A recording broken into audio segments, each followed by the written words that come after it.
আসসালামু আলাইকুম রহমতুল্লাহ। আজ আমরা খামারে কি খাওয়াচ্ছি আপনাদেরকে তা দেখাবো। আসলে শীতের সময় আমরা সাধারণত দুই বেলায় খাবার দিয়ে থাকি, আর দুপুরবেলা হচ্ছে বিভিন্ন পাতা টাতা খাওয়াই। তো এখন হচ্ছে মোটামুটি বিকেলের খাবার 3:30টার দিকে আমরা এখন বিকেলে খাবার দিয়ে দিচ্ছি। মোটামুটি খেতে খেতে 4টা 4:30 আমরা শেষ হয়ে যাবে। এরপর আমরা সব ছাগলকে ভিতরে ঢুকিয়ে ফেলবো, কারণ যেহেতু এখন শীতের সময়। দেখতে পাচ্ছেন আমরা আসলে এটা ঘাসের সাথে হালকা হচ্ছে আমরা বিসিলি বা অনেক জায়গায় খড় বলে এটাকে একটু কাটিং করে দিয়েছি আর কি। শুধু আমরা ঘাস দিই নেই ঘাসের সাথে, যাতে আসলে এখন যেহেতু একদম বর্ষার পরবর্তী সময়টাতে ঘাসে একটু শর্ট থাকে, এই জন্য আসলে আমরা যাতে খাবারটা ঠিকঠাক সবার হয় এই জন্য আমরা ঘাসের সাথে বিসিলি মিক্স করে দিয়েছি। এটা আমাদের খাসির যে সেকশন সেটা। তো এখানেও আমরা এর আগে দেখিয়েছিলাম যে আমরা এই খাবার পাত্রগুলো বানাচ্ছিলাম।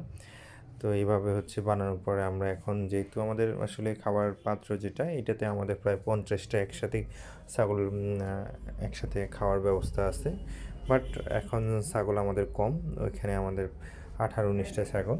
তো আমরা তারপরও ফুল টেইতে দিয়ে থাকি, কারণ ছাগল এক একটা এক এক জায়গায় গিয়ে যাতে খাইতে পারে, সেটা নিয়ে যাতে কোনো ঝামেলা না হয়। তো আমরা ফুল খাবারটা এভাবে ফুল টেইতে আমরা দিয়ে দিচ্ছি। দেওয়ার পরে হচ্ছে আমরা দেখাবো যে আমরা কি ওরা কীভাবে খায়। দেখেন সবাই মোটামুটি অলরেডি ওই পাশ থেকে যখন দেখছে যে খাবার দেওয়া হয়েছে, সবাই খাওয়ার জন্য অস্থির হয়ে গেছে। তো এখনই হয়তো আমরা ছেড়ে দিব। আসলে ওই সেকশনটা আমরা অফ করে দিই, তারপরে হচ্ছে এই সেকশনেরগুলোকে আমরা ছাড়বো। তো এখন আমরা ছেড়ে দিচ্ছি। দেখুন যে আসলে যেহেতু ওরা খাবার দেখছে অলরেডি, এই জন্য খাওয়ার জন্য প্রস্তুত, সবাই বের হওয়ার জন্য। এখন ছাড়ার সাথে সাথে দেখা যাচ্ছে সব এই তো ছেড়ে দিলাম, দেখেন সব খাওয়ার জন্য অস্থির।